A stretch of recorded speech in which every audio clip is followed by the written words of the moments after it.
Hi friends, welcome to the Pratima Pakashale. ಈ ದಿನ ನಾನು ಹಲಸಿನ ಹಣ್ಣಿನಿಂದ ಒಂದು ಹೋಳಿಗೆ ಮಾಡುವಂಥ ಒಂದು ರೆಸಿಪಿಯನ್ನು ತೆಗೆದುಕೊಂಡು ಬಂದಿದ್ದೀನಿ. ಈ ರೆಸಿಪಿ ತುಂಬ ಸೂಪರಾಗಿ ಬರುತ್ತೆ ಮತ್ತು ಅತಿ ಕಡಿಮೆ ಸಮಯದಲ್ಲಿ ಇದನ್ನು ಕೂಡ ಮಾಡ್ಬೋದು ಮತ್ತು ಯಾರು ಹೋಳಿಗೆ ಬರದೇ ಇರೋರು ಕೂಡ ಇದನ್ನು ಮಾಡ್ಬೋದು. ಬನ್ನಿ ಇದರ ಒಂದು ವಿಧಾನವನ್ನು ನೋಡೋಣ. ಮೊದಲಿಗೆ ಕಣಕ ಕಲಿಸ್ಕೊಳ್ಳೋಣ. ಅದಕ್ಕೆ 1 ಕಪ್ ಮೈದಾ ಹಿಟ್ಟನ್ನು ಸಾಣಿಸ್ಕೋಬೇಕು. ನಂತರ ಇದಕ್ಕೆ ಚಿಟಿಕೆ ಉಪ್ಪು, 1-2 ಸ್ಪೂನ್ನಷ್ಟು ಇದಕ್ಕೆ ಕುಕ್ಕಿಂಗ್ ಆಯಿಲ್, ಎಣ್ಣೆಯನ್ನು ಹಾಕ್ಕೊಂಡು ನೀಟಾಗಿ ನಾವು ನಾರ್ಮಲ್ ಹೋಳಿಗೆ ಹೇಗೆ ನಾವು ಕಣಕ ಕಲಿಸ್ತೀವಲ್ಲ ಅದೇ ಥರನೇ ಕಣಕವನ್ನು ಕಲಿಸ್ಕೋಬೇಕು. ಸ್ವಲ್ಪ ಸ್ವಲ್ಪ ನೀರು ಹಾಕ್ಕೊಂಡು ಕಲಿಸ್ಕೋಬೇಕು. ಎಣ್ಣೆ ಎಲ್ಲ ನೀಟಾಗಿ ಹಿಟ್ಟಲ್ಲಿ ಮಿಕ್ಸ್ ಮಾಡಿಕೊಂಡು ಸ್ವಲ್ಪ ಸ್ವಲ್ಪ ನೀರು ಹಾಕ್ಕೊಂಡು ಇದನ್ನು ಕಲಿಸ್ಕೋಬೇಕು. ಇದು ತೀರಾ ಮೆತ್ತಗೂ ಇರೋ ಹಾಗಿಲ್ಲ, ತೆಳ್ಳಗೂ ಇರೋ ಹಾಗಿಲ್ಲ, ತುಂಬ ಗಟ್ಟಿಯಾಗೂ ಇರೋ ಹಾಗಿಲ್ಲ, ಮೀಡಿಯಮ್ ಹದದಲ್ಲಿ ಒಂದು ಕಣಕವನ್ನು ರೆಡಿ ಮಾಡ್ಕೋಬೇಕು. ಇದ್ರ ಮೇಲೆ ಸ್ವಲ್ಪ ಎಣ್ಣೆಯನ್ನು ಹಾಕಿ ನೀಟಾಗಿ ಇದನ್ನು ಅಪ್ಲೈ ಮಾಡಿ ಇದಕ್ಕೆ ಒಂದು ಬಟ್ಟೆ ಅಥವಾ ಒಂದು ಲಿಡ್ಡನ್ನು ಹಾಕಿ ಮುಚ್ಚಿ ಒಂದು 10-15 ನಿಮಿಷ ಇದನ್ನು ಹಾಗೆ ರೆಸ್ಟ್ ಇಟ್ಬಿಡಬೇಕು. ನಂತರ ಇಲ್ಲಿ ಹಲಸಿನ ಹಣ್ಣಿನ ಹೋಳಿಗೆ ಆಗಿರೋದ್ರಿಂದ ಹಲಸಿನ ಹಣ್ಣು ತೆಗೆದುಕೊಂಡಿದ್ದೀನಿ. ಇದರ ಸ್ವಲ್ಪ ಬೀಜವನ್ನು ರಿಮೂವ್ ಮಾಡ್ಕೋಬೇಕು. ಬೀಜ ಎಲ್ಲ ತಕ್ಕೊಂಡು ಇದನ್ನು ಒಂದು ಮಿಕ್ಸರ್ ಗ್ರೈಂಡಿಗೆ ನಾವು ಹಾಕಬೇಕಾಗತ್ತೆ. ಇದನ್ನು ರುಬ್ಕೋಬೇಕು, ಹಸಿಯಾಗೆ ರುಬ್ಕೋಬೇಕು, ಯಾವುದೇ ರೀತಿ ಬೇಯಿಸೋ ಹಾಗಿಲ್ಲ, ಹಸಿಯಾಗೆ ಇದನ್ನು ರುಬ್ಕೋಬೇಕು. ನೀಟಾಗಿ ಬ್ಲೆಂಡ್ ಮಾಡ್ಕೊಂಡ್ಮೇಲೆ ನೋಡಿ, ಈಗ ಈ ಥರ ಸ್ಮೂತಾಗಿರೋ ಒಂದು ಹಿಟ್ಟಾಗುತ್ತೆ, ಇದು ಬ್ಯಾಟರ್ ಆಗುತ್ತೆ ನೋಡಿ. ಈಗ ಇದನ್ನು ಒಂದು ಪಾನಿಗೆ ಇದನ್ನು ಶಿಫ್ಟ್ ಮಾಡ್ಕೋಬೇಕು. ಈಗ ಬೆಲ್ಲ ಹಾಕ್ಕೋಬೇಕಾಗತ್ತೆ. ನೀರೇನು ಹಾಕಿ ತೊಳೆಯೋ ಅವಶ್ಯಕತೆ ಇಲ್ಲ. ನೀಟಾಗಿ ಅದನ್ನೇ ತಕ್ಕೊಂಡು ಒಂದು ಅರ್ಧ ಕಪ್ನಷ್ಟು ನಾನಿಲ್ಲಿ ಬೆಲ್ಲವನ್ನು ತೆಗೆದುಕೊಂಡಿದ್ದೀನಿ. ಸಕ್ಕರೆ ಹಾಕು ಮಾಡ್ಬೋದು, ಬಟ್ ಬೆಲ್ಲ ಹಾಕೋದ್ರಿಂದ ತುಂಬ ಟೇಸ್ಟು ಮತ್ತು ಆರೋಗ್ಯಕ್ಕೂ ಒಳ್ಳೆಯದು. ಇದನ್ನು ಮೀಡಿಯಮ್ ಫ್ಲೇಮಲ್ಲಿ ನಿಧಾನವಾಗಿ ಇದನ್ನು ಕರಗಿಸ್ಕೋಬೇಕು. ಮೀಡಿಯಮ್ ಹೀಟಲ್ಲಿ ಇದನ್ನು ಬೆಲ್ಲನ ಕರಗಿಸ್ಕೋಬೇಕು. ಇದು ಬರ್ತಾ ಬರ್ತಾ ಸ್ವಲ್ಪ ಬೆಲ್ಲ ಕರಗೋವರೆಗೂ ತೆಳ್ಳಗಾಗತ್ತೆ, ಆಮೇಲೆ ಸ್ವಲ್ಪ ಗಟ್ಟಿಯಾಗುತ್ತೆ. ತೀರಾ ಗಟ್ಟಿ ಏನಾಗಲ್ಲ, ಒಂದು ಮೀಡಿಯಮ್ ಹದದಲ್ಲಿ ಬರುತ್ತೆ. ಈಗ ತೋರಿಸ್ತೀನಿ ನೋಡಿ, ಈ ಹದದಲ್ಲಿ ಬೆಲ್ಲ ಕರಗಿದ ಮೇಲೆ ಈ ಥರ ಆಗುತ್ತೆ. ಈಗ ಇದಕ್ಕೆ ನಾವು ಒಂದು ಅರ್ಧ ಕಪ್ನಷ್ಟು ಚಿರೋಟಿಯನ್ನು ಸ್ವಲ್ಪ ಸ್ವಲ್ಪ ಹಾಕ್ಕೋಬೇಕು. ಅಂದರೆ ಒಂದೇ ಸಲ ಹಾಕ್ಕೊಂಡ್ರೆ ತುಂಬ ಗಟ್ಟಿಯಾಗಿಬಿಡುತ್ತೆ. ಅದಕ್ಕೆ ಸ್ವಲ್ಪ ಸ್ವಲ್ಪ ಚಿರೋಟಿ ರವನ್ನು ಹಾಕ್ಕೊಂಡು ನೀಟಾಗಿ ಮಿಕ್ಸ್ ಮಾಡಿಕೊಂಡು ಅದರಲ್ಲೇ ಬೇಯಿಸ್ಕೋಬೇಕು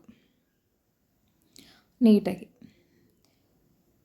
ನಂತರ ಮತ್ತೆ ಬೇಕನ್ನಿಸಿದರೆ ಮತ್ತು ಚಿರೋಟಿ ರವನ್ನು, ಉಳಿದಿರೋ ಚಿರೋಟಿ ರವನ್ನು ಇದಕ್ಕೆ ಹಾಕ್ಕೊಂಡು ನೀಟಾಗಿ ಮಿಕ್ಸ್ ಮಾಡ್ಕೋಬೇಕು. ಜಸ್ಟ್ ಇದು ಒಂದು ಬೈಂಡಿಂಗಿಗೋಸ್ಕರ ಇದನ್ನು ರವನ್ನು ಹಾಕ್ಕೋಬೇಕು. ಇಲ್ಲಾಂದ್ರೆ ಏನಾಗುತ್ತೆ ಅಂದರೆ ಹೋಳಿಗೆ ಮಾಡೋಕ್ಕೆ ಬರೋದೇ ಇಲ್ಲ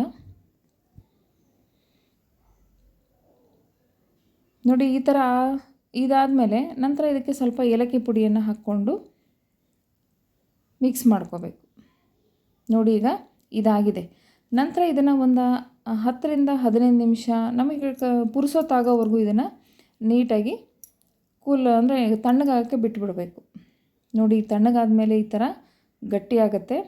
ನಂತರ ಕೈಗೆ ಒಂದು ಸ್ವಲ್ಪ ತುಪ್ಪ ಹಚ್ಕೊಂಡು ಸಣ್ಣ ಸಣ್ಣ ಬಾಲನ್ನು ಮಾಡ್ಕೋಬೇಕು, ಉಂಡೆಗಳನ್ನಾಗಿ ಮಾಡ್ಕೋಬೇಕು ನೋಡಿ. ಈಗೆಲ್ಲ ಆಗಿದೆ. ಈಗ ನಂತರ ನಾವಿಲ್ಲಿ ಕಣಕವನ್ನು ಇನ್ನೊಂದು ಸರಿ ನಾದ್ಕೊಂಡಾಗ ಏನಾಗುತ್ತೆ ಅಂದರೆ ಸ್ಮೂತಾಗುತ್ತೆ.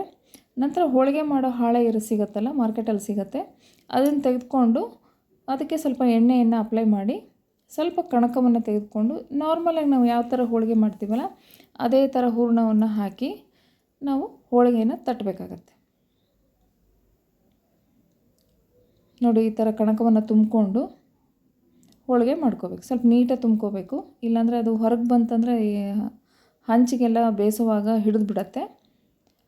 ಸ್ವಲ್ಪ ಎಣ್ಣೆಯನ್ನು ಹಾಕ್ಕೊಂಡು ತಟ್ಟಿಬಿಡೋದು. ಇದನ್ನು ಲಟ್ಟಿಸ್ಲಬೋದು, ಇಲ್ಲಾಂದರೆ ಇದ್ರ ಮೇಲೆ ಇನ್ನೊಂದು ಹಾಳೆಯನ್ನು ಹಾಕ್ಕೊಂಡು ಗ್ಲಾಸ್ ಶೀಟ್ ಹಾಕ್ಕೊಂಡು ಇದ್ರ ಮೇಲೆ ಮತ್ತೆ ಅದನ್ನು ಕೈಯಲ್ಲೇ ನಾವು ರೌಂಡ್ ಶೇಪಿಗೆ ಮಾಡ್ಕೋಬೋದು. ಇಲ್ಲಾಂದರೆ ಲತ್ತುಡಿ ಅಥವಾ ಲಟ್ಟಣಿಗೆ ತೊಗೊಂಡು ಇದನ್ನು ಲಟ್ಟಿಸ್ಬೋದು, ಏನು ತೊಂದರೆ ಏನಿಲ್ಲ.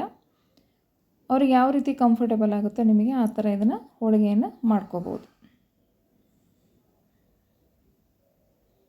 ನೋಡಿ. ತುಂಬ ದೊಡ್ಡದಾಗೇನು ಮಾಡಬೇಕಾಗಿಲ್ಲ, ಒಂದು ಮೀಡಿಯಮ್ ಸೈಜಲ್ಲಿ ಇದನ್ನು ತೆಳ್ಳಗೆ ಮಾಡಿಕೊಂಡ್ರೆ ಸಾಕಾಗತ್ತೆ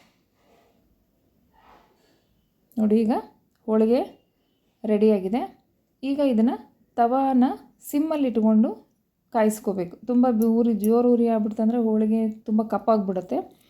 ಅದಕ್ಕೆ ಸಿಮ್ಮಲ್ಲಿ ಇಟ್ಕೊಂಡು ನಿಧಾನಕ್ಕೆ ಒಂದೊಂದು ಹೋಳಿಗೆನ ಈ ರೀತಿ ಮಾಡ್ತಾ ಬೇಯಿಸ್ಕೊಳ್ತಾ ಇರಬೇಕು.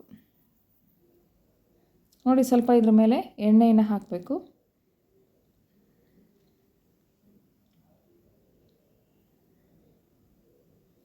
ಈಗ ಟರ್ನ್ ಮಾಡಿ ಮತ್ತೆ ಮೇಲೆ ಒಂದು ಚಮಚ ಎಣ್ಣೆ ಹಾಕಿ ಬೇಯಿಸ್ಬೇಕು.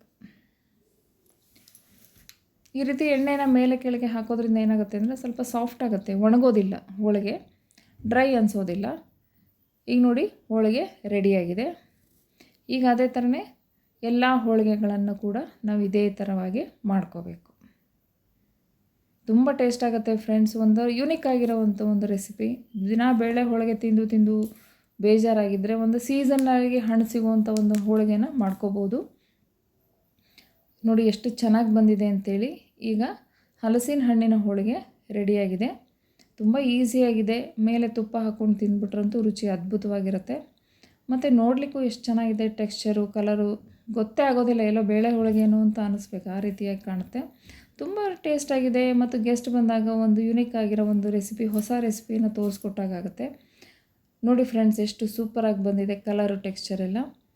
ಈ ನನ್ನ ವಿಡಿಯೋ ನಿಮಗೆ ಇಷ್ಟವಾಗಿದ್ದರೆ ದಯವಿಟ್ಟು ಲೈಕ್ ಮಾಡಿ, ಶೇರ್ ಮಾಡಿ, ಕಮೆಂಟ್ ಮಾಡಿ ಮತ್ತು ಸಬ್ಸ್ಕ್ರೈಬ್ ಮಾಡಿ ಫ್ರೆಂಡ್ಸ್. ಹಾಗೆ ಬೆಲ್ ಐಕಾನನ್ನು ಒತ್ತೋದನ್ನು ಮರಿಬೇಡಿ.